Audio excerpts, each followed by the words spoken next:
Feel like a boat. Don't look good as bad.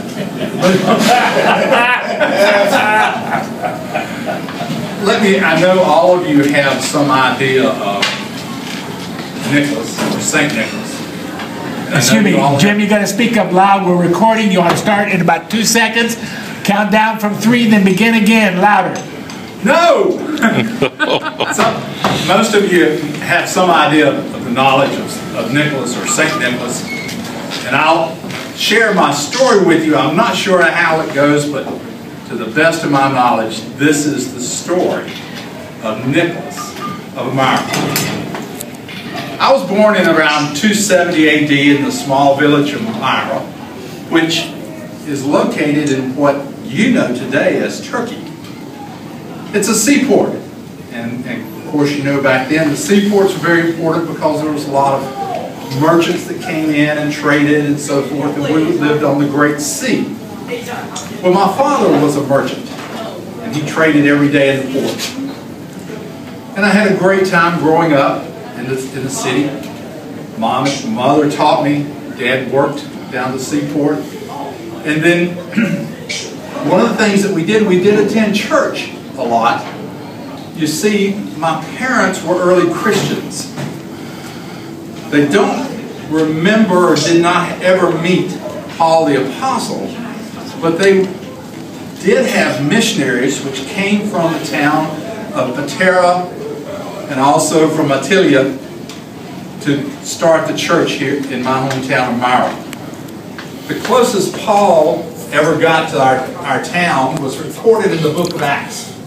If you'll read it, it says, "And when we had sailed over the sea, which is off Sicilia and Pamphylia, we came to Myra, a city of Lycia. There the centurion found an Alexandrian ship sailing to Italy, and he put us aboard." This was Paul's last journey, because of course you know he went to Rome and died. One of my favorites was my uncle, who taught me how a lot of things. He was also a bishop in the church. Mother taught me, and I was an only child. I vividly remember one afternoon, my father coming home from trading, and he didn't feel good. In fact, my father got sick, and in the custom of the time, Mother tried to nurse him back to health.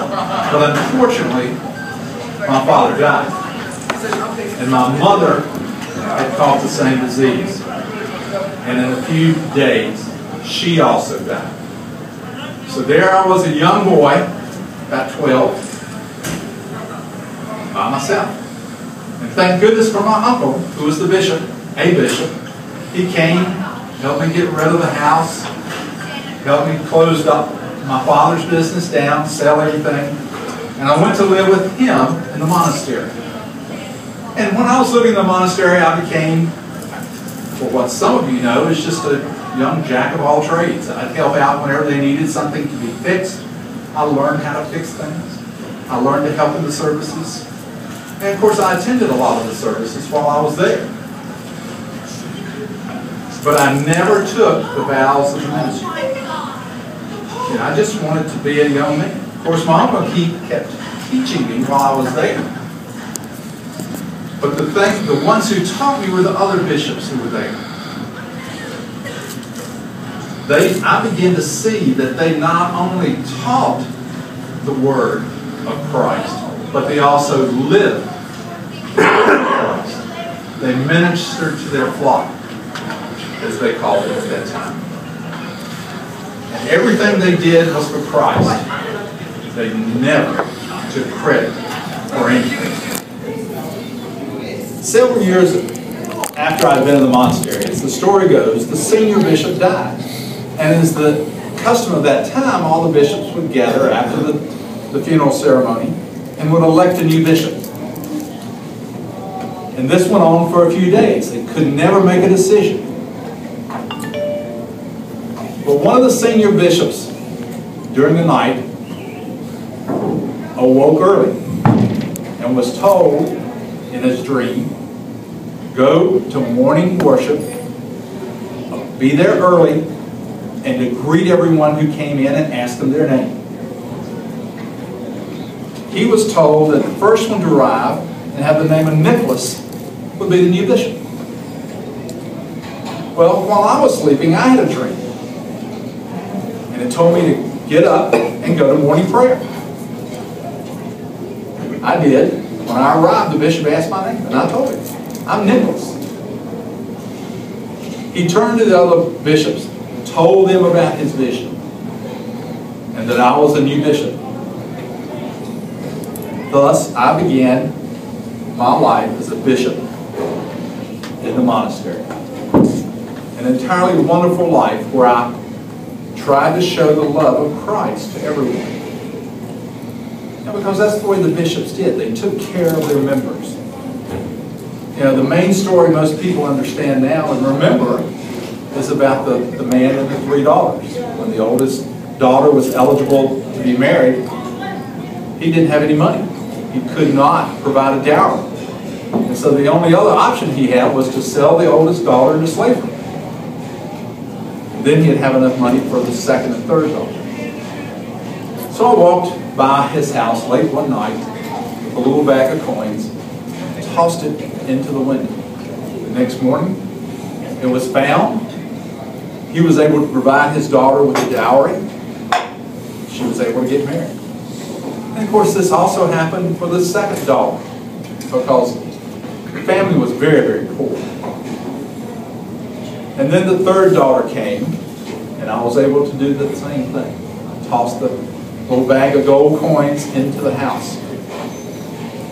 Now, one of the things that have occurred in this legend is the fact that when I tossed for the third daughter, when I tossed the bag of coins into the house, I threw it a little too hard that night. And at the mantle, or hanging on the fireplace, was wet stockings. And the bag of gold coins went into the stocking. And this is one of the legends that kids today even do now when they hang their stockings by the mantle with care. And that's where that came from. After a couple of years, of course, we had a new emperor who came along and put all of us in jail because he wasn't and did not believe in Christianity.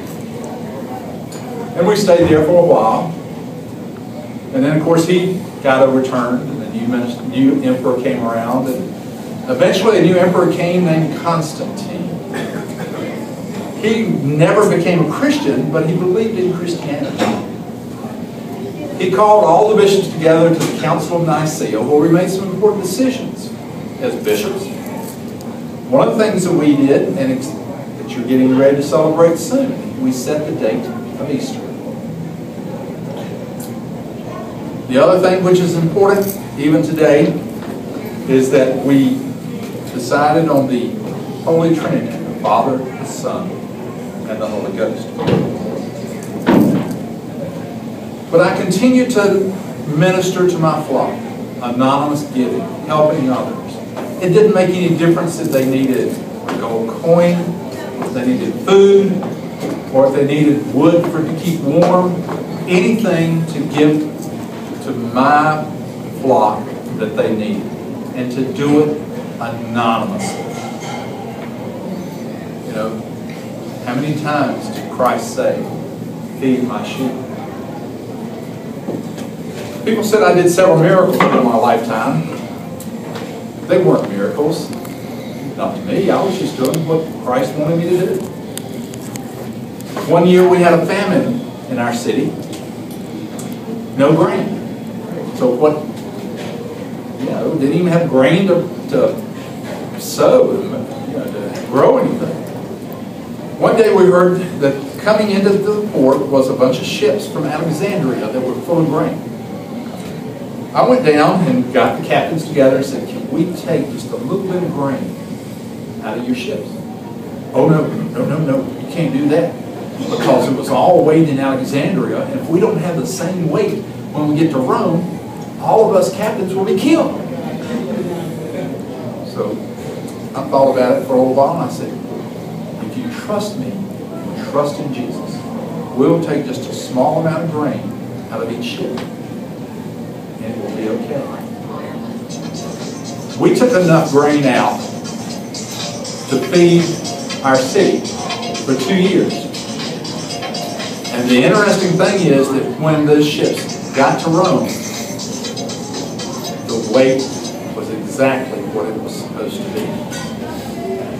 No grain was lost.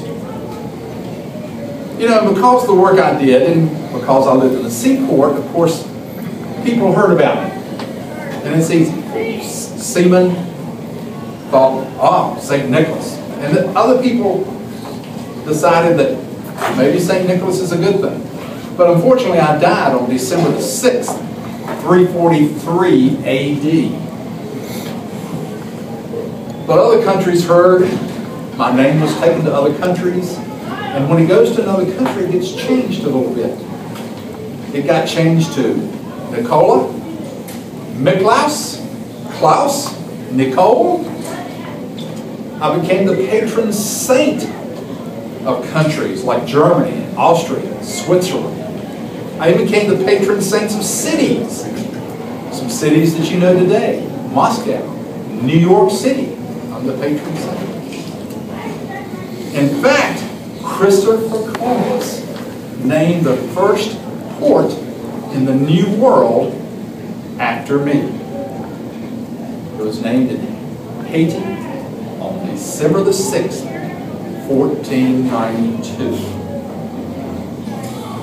And if you ever go to the St. Peter's Cathedral in the Vatican, up across the door, the front, are statues of the guardians of the Vatican, and I am one of those. I'm one of the few saints that are recognized by the Catholic Church, the Orthodox Church, and the Protestant Church. But I never went through sainthood. It's just because I was a person who looked after my flock. Eventually, in France, people began to celebrate December the 6th.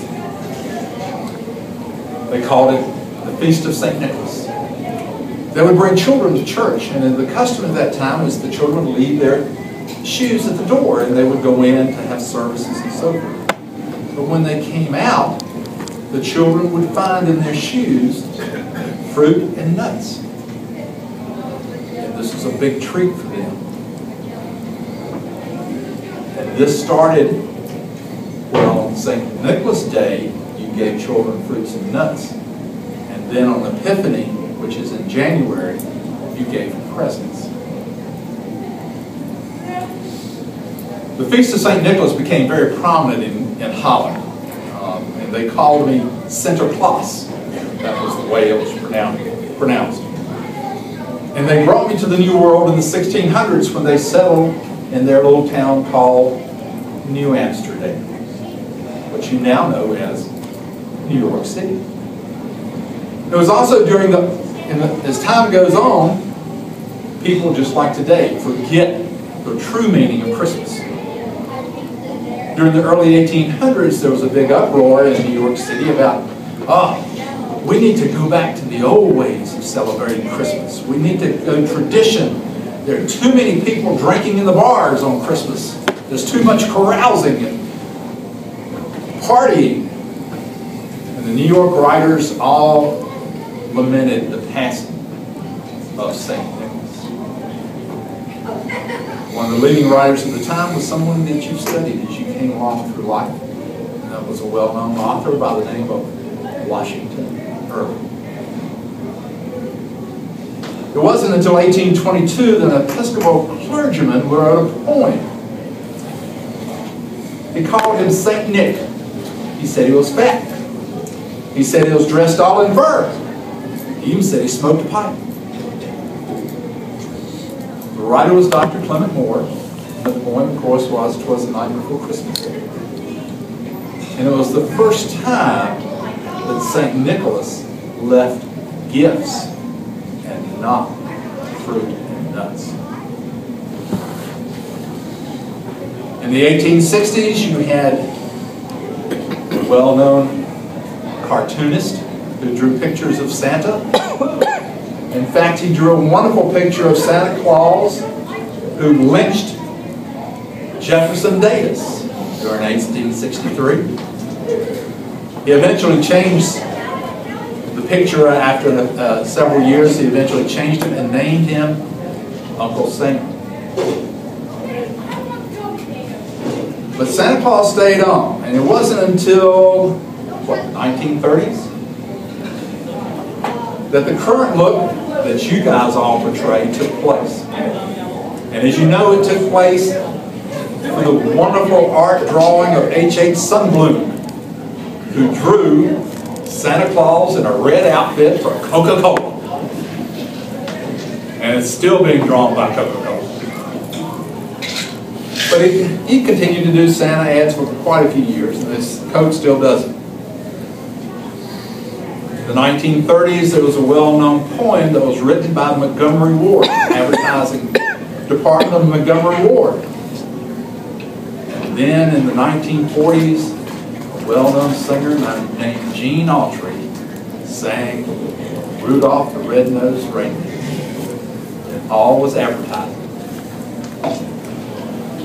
All these events turned St. Nicholas into Santa Claus. Remember, Nicholas was a gift giver. He was someone who looked after the people in his community. He made sure they had food, clothing, heat. Are you doing that for your community? Please give to others to help them through their times of trouble. Because we need to remember that we're here to give happiness to others. Thank you all.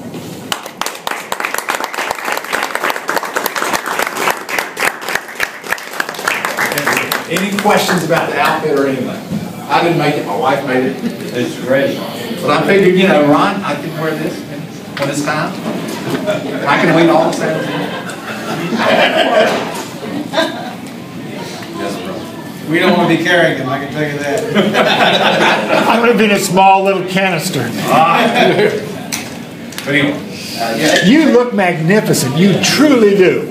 You don't have a bit of rouge. And your nose is cherry, but Lord, look at that beard. That is something. I mean, that is just great.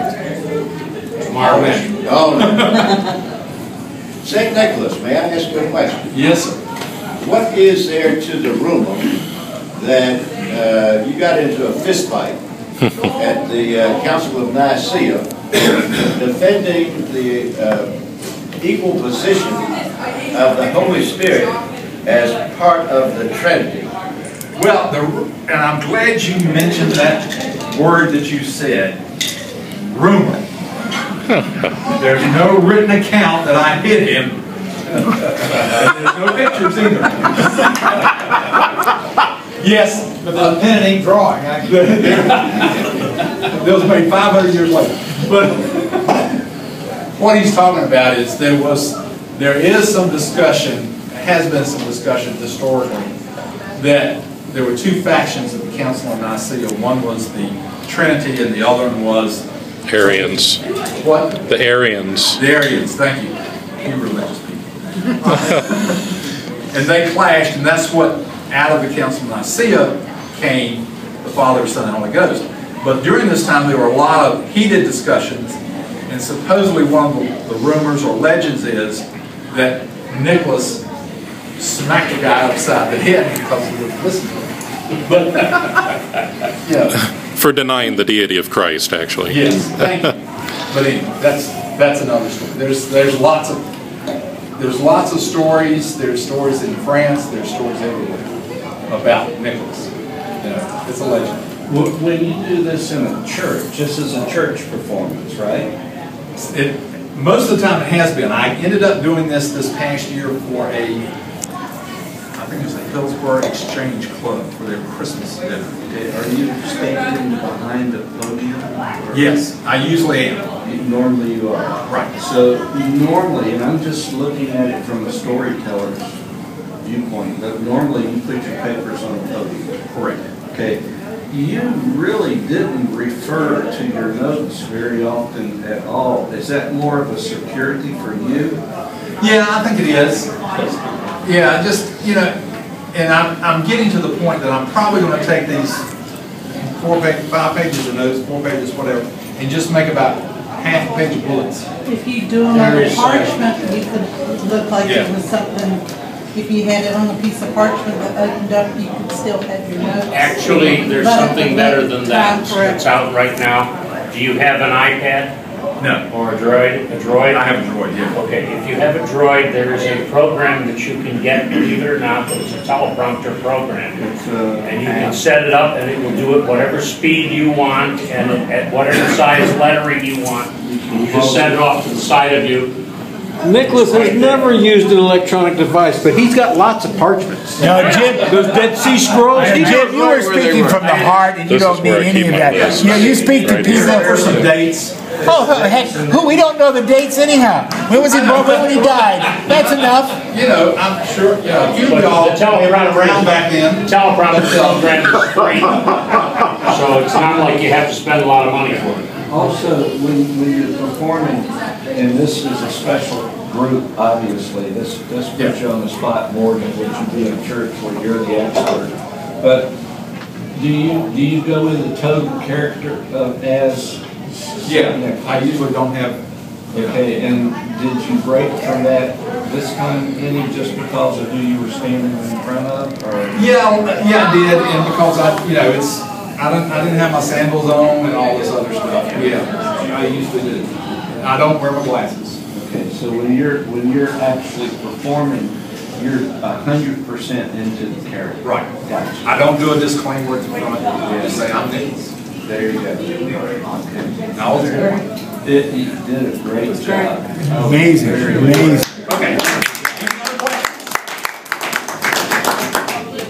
Thank you. All right.